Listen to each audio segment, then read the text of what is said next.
right, SaaS Coach Live. We'll give it a moment here. It looks like we're connecting here to a couple sources. Getting started. We're excited. Episode 4. Episode 4. Yeah, we've got a lot going. Yeah, very good. It's good. And then next week, we might be doing this from the road, From the road. I think, which will be pretty fun. exciting. So, we'll be traveling. We'll probably be pretty close to California next week. So, should be fun for that. Andy and Tony on the road, across the United States. We'll do it in some weird location or something, just for fun. That'll be cool. So, all right, guys. So, as Andy mentioned, episode 4 of SaaS Coach Live. So here today we're going to be talking about pricing pages, basically the science, maybe perhaps a little bit of art mixed in there. I'm Tony Zayas. This is Andy Helko. Yeah, we're excited to do this. We are talking all about pricing pages today, which are kind of the mecca for software companies, where you want to drive people, where they learn that primary piece of information of whether they want to buy, and then it's really just a central place for conversion, because that's where we're getting people to get into trials, usually sign up for demos and all of that type of stuff. So pricing pages are extremely important. Super important, and they could be challenging too, right? If you don't know how to structure it. Well, and I think this is one of those places, we talk about testing a lot of times, like A/B testing and heat maps and scroll maps. Talk about a page that you should really be getting those tools on. And for you guys out there, if you're not using them, there's a couple. We use Hotjar a lot, which is a great tool.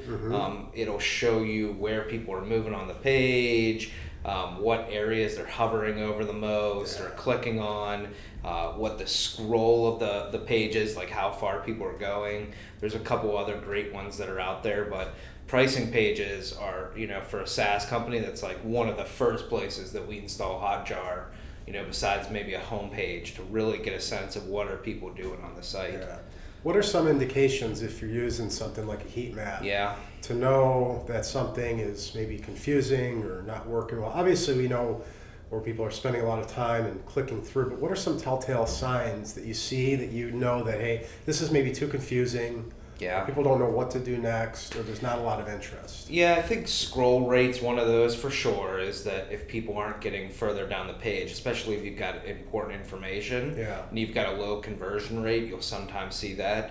I think we're talking about it in a future episode, but forms, we talked about making sure that there's like some good information about the value and what you're getting out of something next to a form. Same thing on a pricing page. It's not just about presenting numbers. It's also still about selling. And so, you can get a sense if you don't have the right hierarchy for the page and people aren't finding the right information at the right time, that those scroll rates could be a little bit messy. A lot of times the other is you'll see people clicking things that aren't clickable. On pricing pages, you see that a lot because people might see a feature and they want to learn more, like what does that mean? And so what you can see is if you see a bunch of clicks on something that's in one of your packages, but it's not actually a link, you may either have an issue that description of what that feature is not good enough, or it's something that people are really intrigued by and they want to make sure that they understand what it includes. And so that can tell you a lot, because if people have those questions and they're trying to find out more, they're going to go find it somewhere else rather than staying on that page. Isn't it Basecamp that we talk about a little bit? How they, test, they basically look at where people are clicking, they'll add different features and functionality that don't actually work, but then just to see where people click most, that's where they might add something. So it's kind of the same thing. That's what that reminds me of. Well, and you can even do that think of a pricing page. If your features section, maybe you take some of your features that are some of the ones that are you think are most important to your audience. Maybe put a little link there or one of those icons with a question mark. And then when they click it, even just have one sentence. And if you get a sense of how many people are clicking it, then you can learn over time, okay, let's expand that section. Maybe when someone opens it, we put a video or we put more text. But really I think you can do some of these things very simply just to understand what people are doing, rather than thinking about like, oh, well, if we add a link here, we've got to really take a lot of time and change all these things and write up a ton of content. No, just kind of almost dip your toe in the water to see what happens. Yeah, that's very, very great ideas there for how you can, test things out and just try some things. I think that's the important thing, is to get the feedback, to understand where there might be opportunities to make some changes, or what is working and apparently making sense. I guess the point on this, like, still be selling, that to me conceptually it just begs the question, like, how much? Yeah. Because you probably don't want to go too in depth at the point if someone's at a pricing page. Yeah. At the same time, you can't just, that's the balancing act, you can't just put your prices. You have to put something that's compelling to get them to pick the right package for them, or the right level, or whatever it is. Well, we talk about it later in this white paper that we have on the killer website, for SaaS companies. And the one area that I talk about is like increasing confidence and reducing risk, and a point score. And the same thing happens on a pricing page. What does someone need to move forward to make a decision? And how do you reduce the risk that something is going to turn them off or keep them from doing that? And that's the science of a pricing page. Is you want to get there and have confirmation that this is the product that I'm looking for. Yeah. You want to make sure that you're answering questions that are common, like, are there refunds? How long is the trial? Yeah. That's reducing risk of them, or reducing risk, or having a video that's maybe a testimonial or a quote from a customer, or review, number of stars for a review. That's increasing confidence. And so those are the two things that if you want to get someone to move forward, you've got to increase confidence and reduce risk. And I think a pricing page is all about that science of not necessarily trying to sell at that point, but really trying to increase confidence and significantly trying to reduce risk. Yeah, so trust and proof elements, credibility, that validation, what's the value and differentiation, making sure, I think especially those questions that people have on a regular basis, like, can I get a refund, or what, do I have to put a credit card in first? I mean, those are things that... How do I cancel, right? How do I cancel? Build, and there's impossible for me to figure out how to cancel it. And those are questions that if someone can't get the answer for, they're not going to click that button to start the trial. And so you really want to make sure that page is set up to make sure that people are getting the right information at the right time, so that they can make a decision, and remove the friction of potentially converting. Definitely, yeah. So that's a big one. Piece. Which I guess gets to the point. So if you download our site, so those are some of the elements. We can actually talk about them here. Positioning statement. I always think it's so important to summarize the benefit. And so that headline, it's funny when I see pricing pages. You get there and it says pricing. It's like, well, use that real estate to reinforce the value of the product. And so it's really, for me, about that kind of positioning. You still want to let people know that they're on the pricing page, but you can do that in a subtle way while still reinforcing the value of the product. So that positioning statement is really key. The next is really next step clarity. So establish trust and understanding. What you really want, this 30-day free trial, free forever, get started with a demo. And this goes both in the actions that you have on the page, like the buttons, but also you'll see a lot of times at the top of like a grid, they'll have 30-day free trial, because you want to make it extremely clear, okay, I'm on the pricing page, but what is that next step that I'm going to take, and what does that mean for me? That's really good. And to that point of clarity, right? So if it's a free trial, don't just say free trial. Is it forever? And there's an upgraded version, or is it limited time, or what is that? Yeah. I mean, and that's establishing that trust piece. Someone doesn't want to start on the page, get down, and have to dig to find out those simple details that are so important to them. And then the clarity is just something that, again, someone lands there, they really want to know what is that next step right away, so that as I'm evaluating this information, looking at pricing and what features are in there, I know that my next step can be a trial. So I do think that next step clarity is a huge piece of a pricing page. Yeah. The next is simple pricing, clarity about what the short-term and long-term cost will be. Short-term being, especially if you've got a product that maybe prices by user, you have to think of, okay, well, what happens if I have 10 users, or if I have 1,000, or my company grows? So really understanding the simplicity of pricing. And I think in our first episode, we talked about pricing a little bit, but that's a complex topic of figuring out what is the right price. Well, I was even going to throw it out there. I know we're not going completely everything pricing, that's a big topic, but a lot of times people go right to a pricing page, and I know there's companies out there that don't put their pricing on their site because of that. What are your thoughts on that? Obviously, there's probably times and models that it works for, but for me, like as a user, as a consumer, if I can't find that, that turns me off if I can find a competitor that does, if I just want to get a ballpark. I totally agree, and I think the stats show that and what people do. We've actually been pushing people that typically don't show pricing, even if they're in a structure that's a little bit different than a normal SaaS product or service, that how do we somehow transparently display pricing? And I think you made the comment in one of our client meetings the other day of, we moved from an environment where we have to go and share a bunch of information with them, and that's how they got sold, to now everybody does their research up front, and they know almost as much as you when they walk in the room. And I think pricing is one of those pieces, is that the expectation is growing that I can get that information before I actually talk to somebody there or take that next step. So I totally think pricing should be there.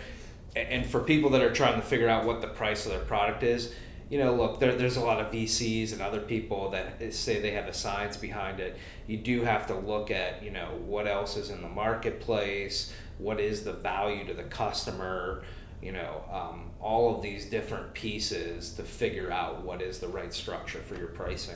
It's a hard equation, and there's a lot of companies that test it and look at different pricing models, and will go out to the market and get a sense, but that is a big subject outside of just trying to get people to convert. But I think the base piece is keep it simple. Definitely. I have seen a lot of software companies move from like 10 different packages and all these different levels to some sort of simple metric. We talked about that recently, and I was just going to mention, hey, have you seen that trend? And because I think that's interesting to see. I mean, my assumption is that simple works better, and that's why we're seeing that movement in that direction. 100%. I think, I remember the days where there's the 5 columns and all these different features, and it's like, then you see a couple of these products come out and say, we're going to get rid of that, and it's as simple as like $5 per user per month.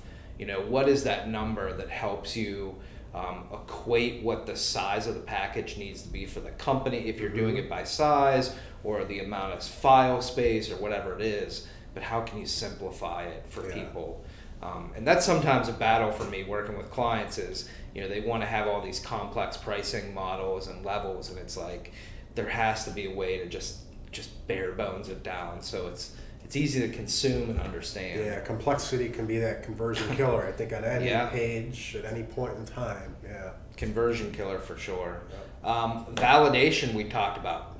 So we're providing the confidence in moving forward. So things like a pricing page, it's great to have a good quote on there, or can you have something like a review or whatever it might be, a testimonial video, but we really want to provide that validation.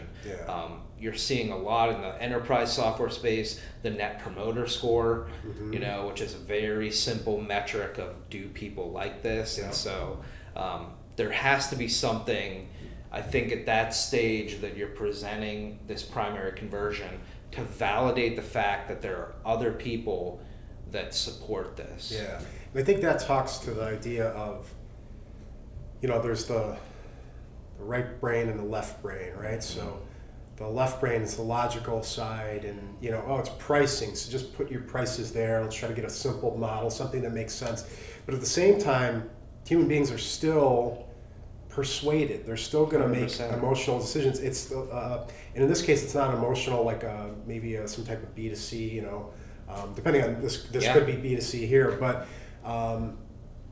it's easy to think with software that doesn't apply, perhaps. But all of those cases, it's still a matter of trust, feeling confident, feeling that there's transparency and clarity in the experience. And so those are elements that may not, when you think pricing page, you think that's, you know, a grid and you compare features and that's it. But those elements are really important, because I think another thing is, and again, just as a user, I typically go right to the pricing page because I just want to get a sense, is this something even worth diving deeper, right? 100%. In that early stage when I'm researching. And then if I come back, say, okay, you know, I've added the tab we talked about, kind of who makes it to that, one of the last. But if I'm going to go back and do deeper research, then the pricing page has to kind of sell. I think that's a fantastic point, is that if you look at stats, people go to the pricing page as one of the first pages. So, you know, when we go back to that positioning statement, some of these other things, is that might be one of your first chance to explain why this is really valuable. And so same thing with validation, answering common questions, because we don't want to oversell on a pricing page, but we do have to remember that is one of the first places people go. So we have to have some information. Well, and you hit it with, you know, positioning statement and a lot of these things. But one of the stats that I liked was 81% of packages are named. Again, that's a positioning thing. It's right. If you give something a name that, you know, kind of showcases a little bit about why it's different, that can be powerful. So most companies are doing that. So if you're I think it gives it, you know, more weight. You know, when you just say package A, it doesn't seem like it's something, but if you, you know, give it some sort of real name, I think it gives a sense of kind of your culture, you know, mindset. Two, I think it makes it seem more important. So there are definitely some value pieces to that in there. So validation is a huge piece. I think making sure on that page, like we said, people buy because other people do it, you know, and in the software space, it's a little bit harder maybe with word of mouth and referral and that those things. And so having it on the page and at least seeing these other brands, or this company supports it, or, you know, there's 10,000 users, or social media validation, reviews, things like that. I see that a lot now today, is the, you know, used by over 100,000 people. We can debate how people come up with these numbers, because you could have, I've had softwares where, you know, you have 20,000 free trials, but only 50 people using it. So you never know on the numbers, but that being said, strategically, putting something like that can work. So answering common questions, we kind of talked about, that's really removing barriers to conversion. So how do we reduce the chance that someone's going to stop? And so I do think it's that, you know, refund, how can you cancel? Am I limited by number of users, or any of those things that just are the common questions. And usually salespeople or support people, or if you have a frequently asked questions on another part of your site, using again our Hotjar to understand what are people clicking on, you know, and you move those ones that seem to be the most important forward. And I've actually seen that in A/B testing, watching quite literally, adding like a frequently asked question like, can I cancel this at any time? And you put that on the page, and the one that doesn't have it, the conversion rate is low. As soon as you put that one answer on that page, boom, skyrocket. We've watched it happen. It's crazy. That's really cool. And it makes sense. I mean, if I'm at that point that I'm going to make a decision to like start a trial or buy something, to not have some key information about, can I cancel, or, you know, when do I have to pay, or something like that, that is going to stop me in my tracks, and I'm going to try and find it. And what we found, and the reason we knew to look into this, is we would see on the pricing page, through user flow, the next page was like a FAQ page. People would literally go on the pricing page, scroll to the bottom, hit FAQs, go there and we'd get a sense of what they were looking at. Gotcha. And so it's like, okay, let's take that step out, because move it. Why move them to another page where there's a chance that they could go off and leave? Let's just take that key information and put it right there where they're making that decision. Well, that's kind of cool, because I know there's a lot of companies out there that are frustrated with how do we improve the conversion rates. So to know that there might be one little thing, you can get a little bit of information and just make one small change. You follow some of these steps that we've shared, and that you could have something that's kind of a breakthrough just by implementing a couple little things. Well, and I think it's the 80-20 rule in conversion a lot of times, is that there are a small set of things that you can do that can make massive improvement. The thing is that's why like good analytics tools, testing, best practices, bringing in experts can help you get there faster. Yeah, for sure. And someone that doesn't know this stuff, you could be testing for the next year just trying to guess and see if things work. Whereas, if you know what you're doing or you follow best practices, you can go in there and make a couple quick changes, and it accelerates that ability to increase conversion. Yeah, for sure. It's a big piece. And then the last one that I typically say should be on pricing pages is some sort of alternative conversion. We talked last time on our last show about having 3 different conversions at the different buying cycles. So like when people are really early in their process versus people that are kind of in that research mode, or people that are buying and they're like ready to decide. Some of that depends on your type of software. If it's a very simple turnkey software, you may really want to try and force people into the purchase. But if it's something that like a project management system for us, where we have to really integrate it into our business and all of that, the purchase decision might take 3 to 6 months. And in that, you really want to make sure you have alternative conversions. Something like a webinar or, a trend report. Just something alternative that if they're not quite ready to either buy or get into the trial, there might be something else that we can get them to convert on. Get them to engage and move them closer to that sales. Speed up that process of the cycle. I mean, newsletters are a great example, but I just like on pricing pages at least have one other alternative conversion. That's a great point. Just in case. Again, we're trying to drive people into that action of starting that trial or whatever it might be, but I just think it's smart to do that. So those are some of the elements. If you download the white paper, obviously we've got some other interesting stats there. And then really the last point, because we've been talking about a lot, I think it's just make it clean and beautiful. My biggest point with websites in general for SaaS or pricing pages is I think that people get a representation of what your software will be like, the experience. Is it easy to use? Can I consume the information well?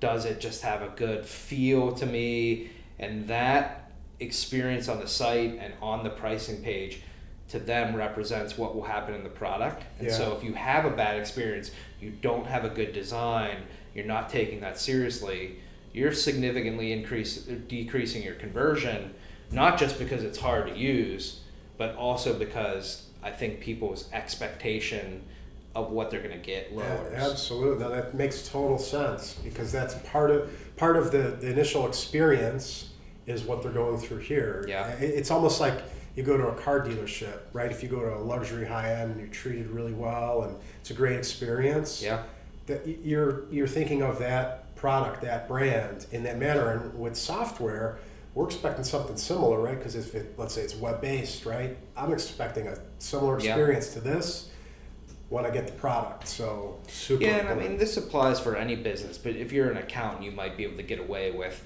okay, our experience isn't the top level, but we have value beside that, and there's other things. But when you're talking about software products, man, I mean, you can just assume that if the web interface is bad, I don't even want to go in your software, because then it's just going to be a mess, is my assumption.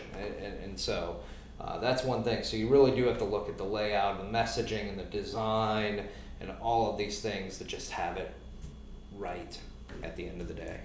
Really good stuff. Yeah. Some great points here. If you guys have not downloaded the white paper, SaaS.coach, check it out. Downloads available there. We've got the 10 principles in there of creating a SaaS website that converts better. I think every one of the principles provides a ton of value. I mean, just talking here, I mean, there are some simple tips in each one of these that if someone that owns a SaaS product went through and made some minor changes, man. You can go through each one and just try a couple of things that likely would improve, your results. So 100%.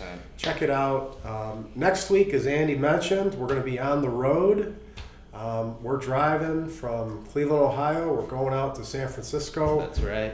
We're going to talk a little bit about our journey that we got coming up. Yeah, we're going to share so much. Yeah, talking to a potential client and that we've been talking to for a while, and someone in the emerging tech space. So it should be pretty exciting and fun, a good road trip. And we're going to be the whole time producing some content while we're driving out. Actually interviewing some people in some different cities and doing some really fun stuff that we'll have out on social media. So it'll be kind of cool for sure. So keep an eye out. We won't be in the normal setting here next week. We don't know where we're going to be yet, but we will be here to do our next week's SaaS Coach Live. So thanks, everybody. Good. We'll see you next time from the road. Yeah, thanks, everybody. Have a good rest of your week. Bye.